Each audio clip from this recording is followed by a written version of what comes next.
Thank you for joining the Doctor Whisperer. I am your host, Sharon Fekete, and I am happy to bring you a show where we talk about the business of medicine. I hope that you enjoy it. Please feel free to share, subscribe, and pass it on. Enjoy the show. Hello, everybody. Welcome to the show. I am so excited that I met this beautiful physician on the set of Bloom TV with Gail Gallardo. We were both doing separate segments about mental health, ironically. And I was really, really excited because this wonderful human being was so perky and lovely. I had my mother on the set that day. So it was really an exciting day for all of us. So welcome to the show, Dr. Lida Fatemi. Yes, thank you so much. You said it perfectly. Thank you so much for having me, Sharon. It was a pleasure to meet you that day with your mom on the set. And I remember I entered the green room and as I was sitting, you're like, you are here for service. I feel that. And I hadn't even said anything. I had just said hi. And for you to just say that, I was like, wow, you're so in tune. You're so intuitive. And it was beautiful, like how I saw you and your mom. And then it was just a love fest. I'm not going to lie. It was a bit of a love fest that day. And I'm so glad that we connected right after. And your segment on Bloom TV was so good. And I'm always happy when physicians are willing to, talk about hard things and talk about things that people are not as educated about. And I want to learn first about just your background. I want the audience to know a little bit more about you before we kind of segue into the conscious physician. Awesome.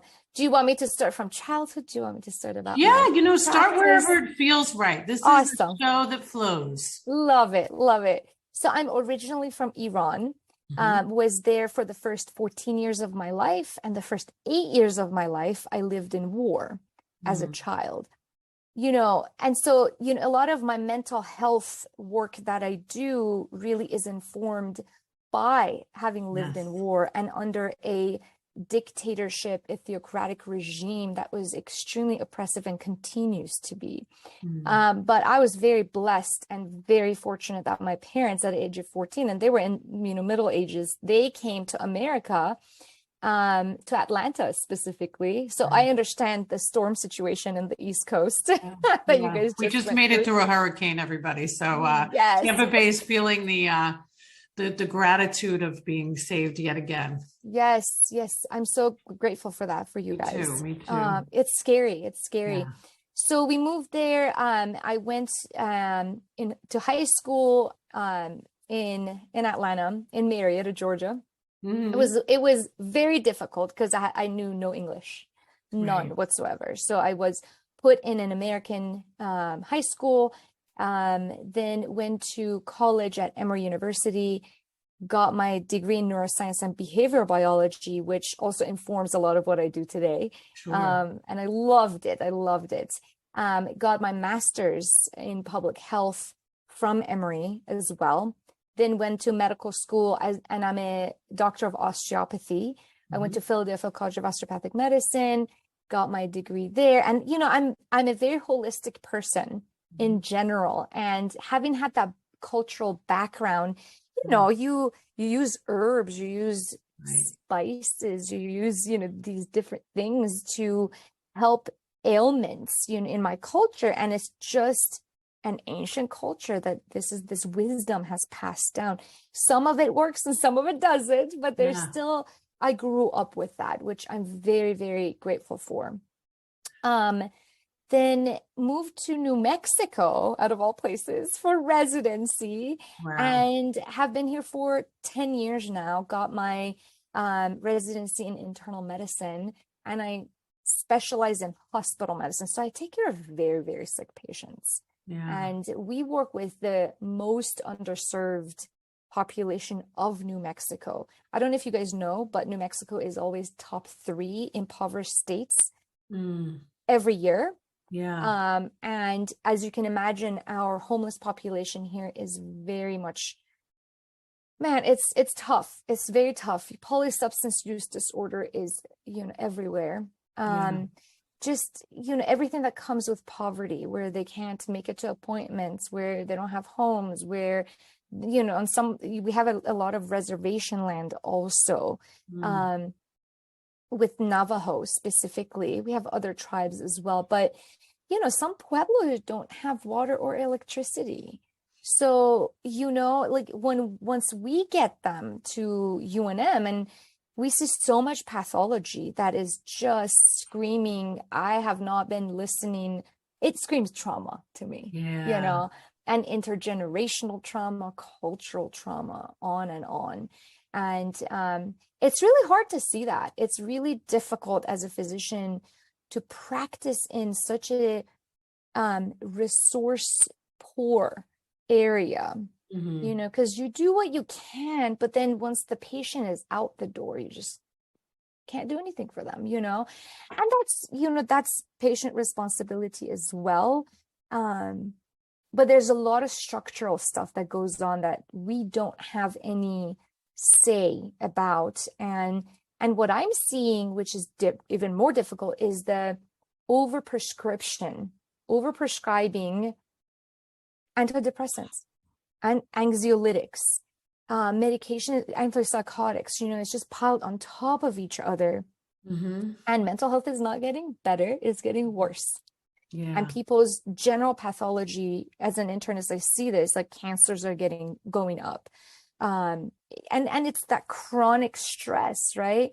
If we're not dealing with the source of the problem, which is that trauma, perceived Mm-hmm. or whatever it is, macro trauma or micro trauma is how I like to call it.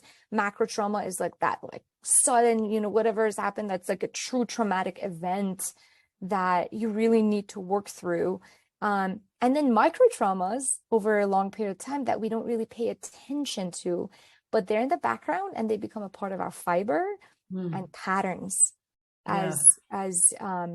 Maybe as children, it's just been a part of the culture and the parenting that we've received, and then we just carry it with us as adults, and that a lot of times translates into addiction is what I see, PTSD is what I see, to a point of no return. Yeah. And as a hospitalist, I get a very small amount of time with my patients, but I Yeah. sit with them, I sit with these patients that are very addicted to opioids. I have sickle cell patients that we know, like, they're in so much pain all the time. But this particular one, I sat with him. I'm like, why do you need so much opioids? Like, I mean, to a point of, I'm like, how are you breathing? Right? How are you Right. walking? Yeah. Right. And so sat with him, and he, I shared with him my own childhood trauma with Mm-hmm. war.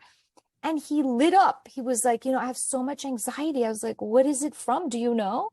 And, after I shared, he shared his. He's like, I lived in the war zone in San Diego as a child. That's where I grew up until I was 3.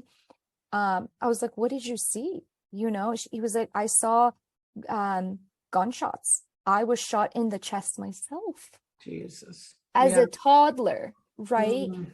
And so he was carrying that with him, and without any support, you just can't get through something like that macro trauma. And for Right. him, it was macro trauma after macro trauma. And then his parents moved to Albuquerque to get away from that. But Yeah, it's so interesting. And I'm so grateful that you shared the backstory, because I think that understanding the why before somebody goes into any business, but particularly here in medicine, you see from your experience as a hospitalist, there's only, a small amount of time, because you're treating the illness, you're not preventing it, right? And very difficult to get to the root. You remind me of a hospitalist I work with, Vim Patel, who him and his wife opened an amazing center here in Tampa Bay called Evolve Personal Health. And him having the same, coming from a different culture and a different background, and knowing that as much as he's helping the patients that are coming to see him, he can't really help them because It's just this moment in time that he has to treat the problem and he can't get to the root of it. So many physicians like yourself, thank goodness, are, recognize that and can ask those questions, what happened to you? It's really, and trauma, as I've learned from Dr. Gabor Mate, is a wound, right? It means wound trauma, and it's what happens inside of us, right? Not necessarily the gunshots that you mentioned, but everything that has happened inside of us. So now let's just kind of catapult into the business of medicine a little bit, because we don't have to go into what it's like working into a hospital. It doesn't matter if it's in New Mexico or Tampa Bay or New York. It's a business and it's a system, and there are so many restraints on our physicians. We're very grateful, of course, to have these hospitals and to have this care, especially right now, thinking about the state of Florida right now needing our first responders. It's such a vital role in how we get well. But I really want to talk about how you have decided to continue the work that you're doing as a hospitalist, but also jumping into the conscious physician, which I love the name of the site, by the way. So why don't you share a little bit about that? Yeah, thank you so much. I was in residency. I started getting very much involved in the resident union. And by doing so, I saw the system deficiencies and how we were involved in these abusive systems, and what was really cool about it is that I was able to step out of my own department, because oftentimes in medicine, we get so honed in to what we're doing and we just forget anybody else exists. Right. So I was able to listen to the anesthesiology residents, to the ortho residents, to you name it, the fellows, in hem-onc, and they would all come and be like, hey, we don't even have call rooms, y'all. Like, our call room in neurology was a bathroom. Right. Like, what? Like, how abusive is that, right? And I did some national work with them also. And so I saw that nationally happening. And this was back in 2012 to 2015 is when it was, I was really coming to understand all of this. Like, what a mess, right? Right. Like, this is how we treat our physicians, and this is how we treat how are we treating our patients? Like, if you're coming from that abusive place, like, how are you treating your patients? So, but we'll get into that. Then I became a chief resident. So it was a 4th year that I did extra, and I didn't get paid as much as I would as a new attending. But I took that pay cut and I became a chief resident to manage 100 residents in internal medicine, which is the largest department at UNM. And with doing that, which I'm so grateful for, I saw the individual burnout. Yes. So I'd already had that system perspective, and then I saw the individuals, and I'm like, programs are just not doing anything for these individuals, and that's before the days we even talked about physician burnout and the abuse that's going on. And so I actually presented to my department on the topic, because we've had a lot of surveys that have come about from the Mayo Clinic, since, I don't know, 1980s even, they were looking at this, and, people's dissatisfaction in being physicians, just because, and then it got worse because PPOs and HMOs became a part of the equation, and we allowed it, right? It's not that it just happened. We allowed it over time to be violated, to have that patient-doctor relationship stripped away from us, that sacred container to be stripped away. And the doctors were now the agents of insurance companies and pharmaceutical companies. I mean, we're just agents, and so. Are you still running your medical practice like it's 1990? Well, what about Riva Global Medical Virtual Assistants? A medical virtual assistant, I promise you, is the way to run your medical practice today. Why? Because you can save, thousands of dollars. No more paying for health insurance, no more worrying about office space. You also have trained professionals. These wonderful human beings get trained, and they have a client service manager that makes sure that your VA that you're working with for your practice is hitting all the goals that you need to make sure that your practice is run efficiently and friendly. Check out Riva Global Medical Virtual Assistants today. We interrupt this awesome podcast to share with you about our sponsor, Thai Technology. Thai Technology was founded with the thought that every customer deserves exceptional customer services. So if you know of any company that has a phone system where the auto attendant doesn't really sound good, you press one and you think you're going to go to a live person, but you end up with a broken recording, it's probably time that you call Thai Technology. And if you mention this podcast, you will get the first 3 months for free. So make sure you mention the Dr. Whisperer podcast show. Check them out. Then I went through my own burnout, like severe burnout. And that's really where my gem is, because it was the most challenging time of my life. On the surface, I had everything. Right. Wonderful child. And, let me tell you, so in residency, I was a single mom. So very difficult, obviously. My parents were around, which you don't know how So grateful I am. Yes. So grateful. I know. Mine are around the corner. I get it. I couldn't live without them, Right. period. I could not have been here without them. And they helped me with my first child through residency. My husband didn't move, the husband at the time. And at the end of my intern year, when I had my integrative medicine month, of course, where I could come up for air and then be like, so what am I doing in this relationship? Like, there's no growth. There's like pullback instead of growth. No, this is not okay. So filed for divorce, went through all of that. Then I was a single mom for the rest of residency, which is wonderful. I loved every moment of it. Then when I became an attending, that's when it all hit me, right? Because until then, I had put everything on the back burner. No, the feelings you can't feel. Oh, I ran like 3 codes and, 2 of them died. No, I can't feel. I can't feel. I can't feel. And, I was a very good resident. I got like, I was the first one at my program to get resident of the year 3 years in a row, ever. I'm not surprised. Oh, thank you. But with that also comes the fact that, I had to do everything right. You know what I mean? And I didn't know how to feel the feelings. I hadn't been taught, having been from a war-torn country, I saw a lot that I didn't want to feel, right? Or talk about.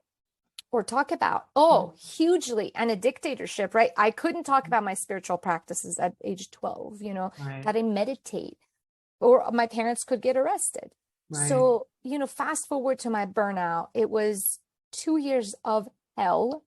It was horrible. I was at the bottom of the bottom of the bottom, where really what tethered me to this life was the existence of my daughter and my understanding husband. I was about to remarry, and he was just holding space for me during that time, which was so beautiful, and I don't know what I wouldn't be here without them, But then every day I was like, okay, can't live this life. This is scary, And so I started moving every day. I was like, okay, one tiny step every day, I can get myself there, but there were so many days I was like, I can't, this is so challenging. So digging my way out of it with what I developed over that time was now I call conscious life practices. And with these conscious life practices that I implement on the daily, it is not for vacation. Right. It is not once in a while. No, once in a while. Practice. It's a practice. It's every day. You gotta stay consistent. And I hold my coaching clients to it. Because if you don't, everything else, like we study, we're like, 8 hours of studying. but 10 minutes of meditation, we don't have time for? Come on now. Come Or, on. and Yes. come on. Or I Right. don't have 10 minutes to work out. Come Right. on. Right. Or drink water. Right. Okay. There's just something going on there that we got to dig deeper about. Mhm. That self-compassion is not existing. And a lot of it has to do with those traumas of the past that we have not resolved. Right. And so that's how Conscious Physician was born. And that was 2020, correct? That was 2020. Yes, Yeah. absolutely. Great memory, So, Sharon. well, I got to do some research, I love I'm a it. professional myself. I might not be chief resident, but You're chief of life, okay? I'm chief doctor whisperer. So, and as I'm listening to, I'm always thinking about all the physicians that I've had the great pleasure of working with, and how I've always said to all the doctors that I work with, you really need to connect with others that are like you, that feel alone or feel like they can't get out of the system, or feel like, there's so much fear wrapped around taking that jump. It was for me, and I'm not a physician, right? But it was a very comfortable, very lucrative space that I was in for many years. And to take that jump and to be on my own, it's not easy, right? And it's difficult we don't know if we're going to gain clients. We don't, there's a lot of unknown. And when you've been especially as a physician working in a hospital system, there's a constant, and that constant is wonderful, but also maybe chips away a little bit at the soul, Absolutely. Right. So the Conscious Physician is born. And what is the work?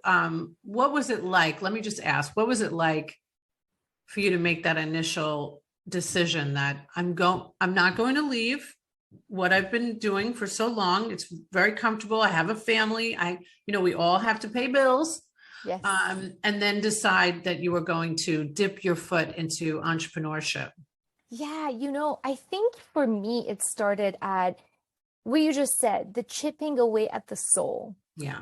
That's really what pushed me forward. And it was so scary. Yeah.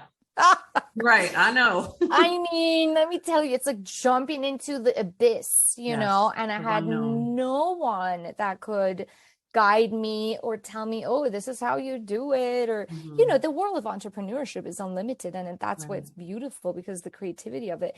But there's also the business side that I had no Mhm. clue about. In Right. fact, my own parents, they were immigrants, and I couldn't learn from my dad. My dad was a successful business person in Iran. He has a PhD in chemistry, did that work, but did not translate here. The culture is so different. And Yeah. oh man, it's like that was so challenging. And I was telling my husband this, like, every step out of the way, I'm like, I am so uncomfortable. I am so uncomfortable. It's Right. crazy, Yeah.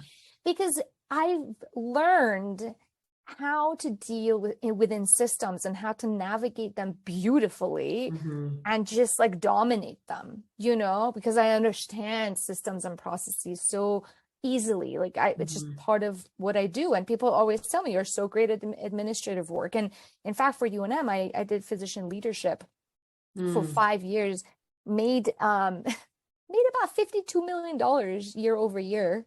Yeah. Doing documentation, coding, billing. And then I was like, okay, I'm done with that. Then this was this February.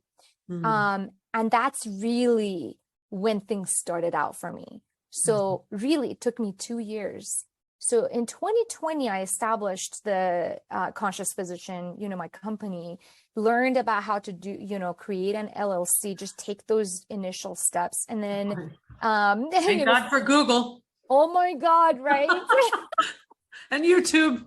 And YouTube. And, I reached out to some friends, and they gave me like the initial like steps at least to take, what forms to fill out, And then I heard another female physician, talk about physician coaching. And I was like, whoa, that's exactly what I'm about. So then I got certified as a physician coach and executive coach through the Executive College of Coaching, I believe it's in Santa Barbara. And did an intensive course with them, and I loved it. I was like, this is what I've been doing for 10 years. Like, right. Right now it's official. So then I started, kind of dipping my foot in the actual work. I provided free coaching sessions for UNM faculty and residents and fellows during COVID. So in 2020, when things were just like, So we all remember. We all remember. Unforgettable year, that 2020. Yes. And so with that, I also saw like the need for this, right? And helped a few physicians through, this stuff that kept coming up for them, especially during this like transition period. And then I was like, okay, I'm ready to market myself out there and, used Facebook. Some people reached out. And that piece of it, I'm still working on, like being in the business world, as we all know, it takes about 3 to 5 years to become truly established. And if you have a mentor like you, a coach like you, I'm sure that's much fewer years, to get there. But if you're doing it on your own, there is definitely, it's such a huge learning curve. And that's always challenging. And now what I'm working on is building a team of people helping me, with my podcast, with my, the things that I'm doing, the book that I'm writing, things like that. It's wonderful that you're doing all of that. And it takes a lot of time. It takes time to build a brand. It takes time for people to know who you are. It takes a lot of work. And I think that you stepping out in faith and doing this is commendable. So good for you. And I also know that you have a summit coming up that the show is going to air right after it. So congratulations on a successful summit that you had. Thank you. Just the past Sunday. And but it's really exciting to take that step, because I think, as you well know, that especially what the world went through the pandemic, and our physicians that we would not know what to do without, for keeping us alive and giving us the right information on how to navigate through the pandemic, that more physicians, I feel like, are breaking out and doing what they feel is right, and really to live our lives in the way that keeps us happy. And success can be defined in many ways. Certainly, you looked at your CV. We all know what a successful human being you are, and badass woman. So, and now on top of that, to have your own business is really remarkable. What a wonderful thing to show your daughter.